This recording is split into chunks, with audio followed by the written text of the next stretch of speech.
It's back to school with Philstocks Guro, where learning leads to earning. Tara, aral tayo! Hi, Besh!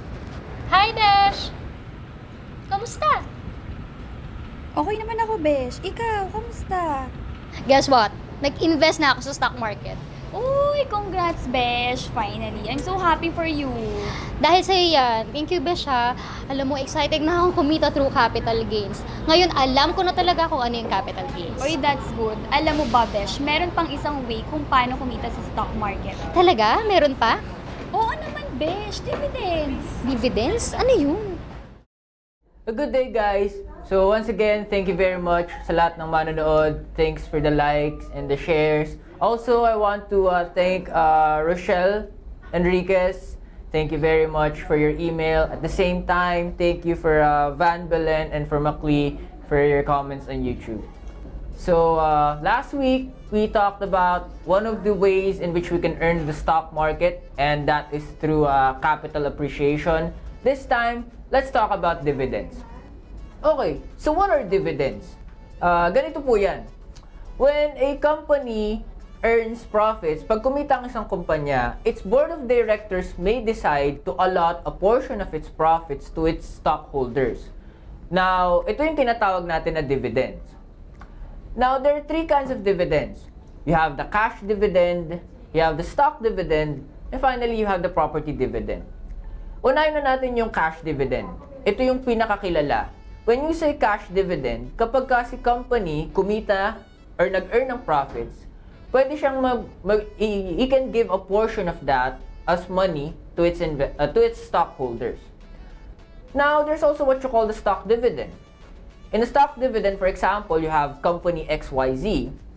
Instead of giving out money, pwedeng shares of stock ni company XYZ ang ibibigay niya sa kanyang mga stockholders. And finally, there's what you call the property dividends. In property dividends naman, for example, you have company XYZ and meron siyang subsidiary, which is company ABC. Pwedeng ibigay ni company XYZ yung shares of stock ni company ABC sa kanyang mga stockholders. That is property dividends. Now, take note, hindi lahat ng company nagbibigay ng dividends. Now, why do companies pay dividends? Well, paying out dividends is a sign of stability and strength.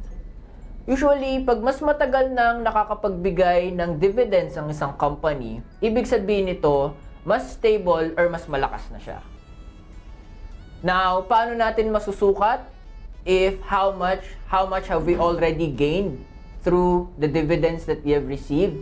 Simple lang po. You can do that by dividing the amount of the dividends that you receive per share by your buying price.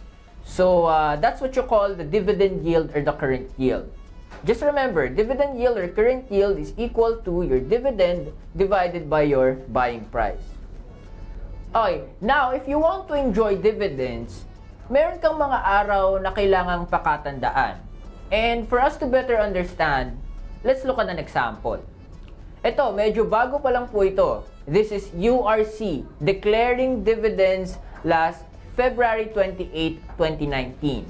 And the dividend is at 1 pesos and 65 centavos per share. Now, if there is one date here that I want you to remember, yung para sa akin is yung pinakamahalaga, that would be the ex-dividend date. Because if you want to partake of a company's dividends, you'll have to get a hold. Kailangan meron ka ng shares ng kumpanya. Kailangan makabili ka na ng shares ng kumpanya bago yung ex-dividend date. You will not qualify for the dividends if you if you buy on the ex-dividend date itself. So in this example, it's on June 26, 2019. If you want that 1 pesos and 65 centavos per share dividend of URC, you'll need to get a hold of its stocks before June 26, 2019. Then there's the record date. On the record date, this is where the board is notified of who are the stockholders who are qualified for the dividend. Or meaning to say, yung mga investors na nakaabot dun sa ex-dividend date. And finally, yung pinakahihintay ng lahat is our payment date, which on this example is on July 25, 2019. Final note, usually if you're someone who wants to preserve his or her capital, kung ikaw yung tipo na gusto mo lang may mapaglalagyan yung pera mo na productive, I suggest that you go for consistent dividend-paying companies. Now, if you're someone who wants to earn fast, yung kumikita na mabilisan, I suggest that you go for capital gains. Now, pwede rin namang both. How? We'll discuss that in the next session. Now, before we go, don't forget to like us on Facebook, follow us on Twitter and Instagram, and subscribe to our YouTube channel. Once again, this is Teacher Japet. Thank you very much for watching. See you next time. Class dismissed.